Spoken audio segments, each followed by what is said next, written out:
নমস্কার বন্ধুরা, আজকে আবারও আমি রান্নাঘরে এসেছি। রান্নাঘরে আজকে একটা নিয়েছি সিম্পল ছোট্ট একটা রেসিপি। তো সেটাকে আর কিচ্ছু দেখাচ্ছি না, সোজা রান্না করে দেখাই। আমি যেটা রান্না করবো আজকে সেটা হচ্ছে ভেন্ডি। এখানে কড়াই বসিয়ে দিলাম, কড়াইতে দিয়ে দিয়েছি সামান্য একটুখানি তেল। আর এখানে আমি তেলের উপরে দিয়ে দিয়েছি কাঁচা লঙ্কা কুচি, রসুন কুচি আর পেঁয়াজ।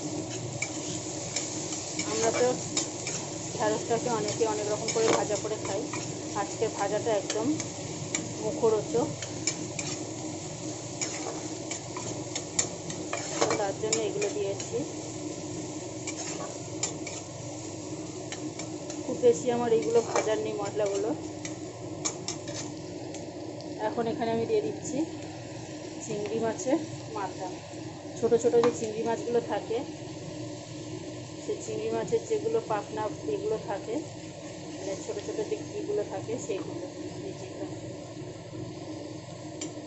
আর এইটা হচ্ছে একটুখানি মাছ দিয়েছি, মাছের মধ্যে একটুখানি চর্বি মতো ছিল, সেটা দিয়ে দিয়েছি একসাথে। তো এটাকে দিয়ে আজকের আমি ভেন্ডিটাকে ভাজা করব।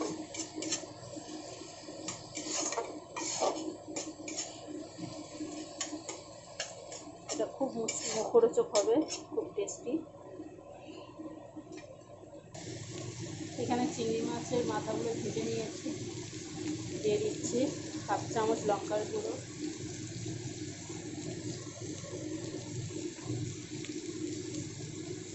হলুদ গুঁড়ো, ধনে গুঁড়ো, সামান্য একটু পাঁচফোড়ন। আর কোনো মশলা দিচ্ছি না।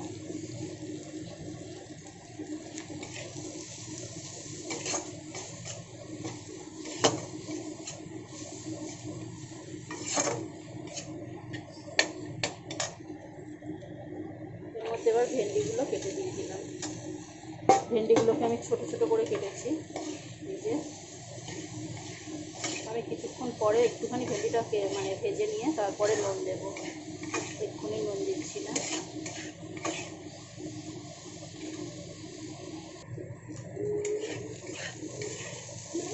ভেন্ডির লতলতে ভাবটা কমে গেছে, মানে এবারে আমি নুন দেবো।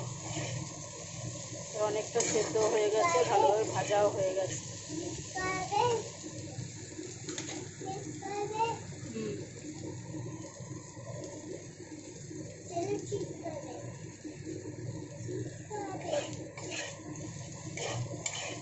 আরও একটু ভাজা ভাজা করে নেব। নামাবার আগে এক চিমটি আমি গরম মশলা দেবো এতে। খুন্তিটার অবস্থা দেখুন কত সুন্দর হয়েছে।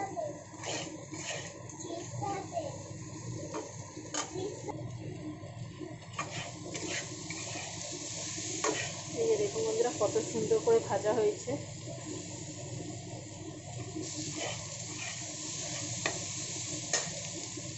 এখানে আমি এক চিমটি গরম মশলা দিয়ে দিলাম।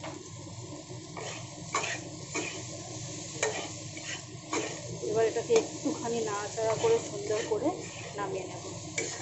তো টাটা বন্ধুরা, আজকে আমি কিছু বললাম না। আমার এই ছোট্ট রেসিপিটা কেমন লাগলো আমাকে জানাতে ভুলবেন না।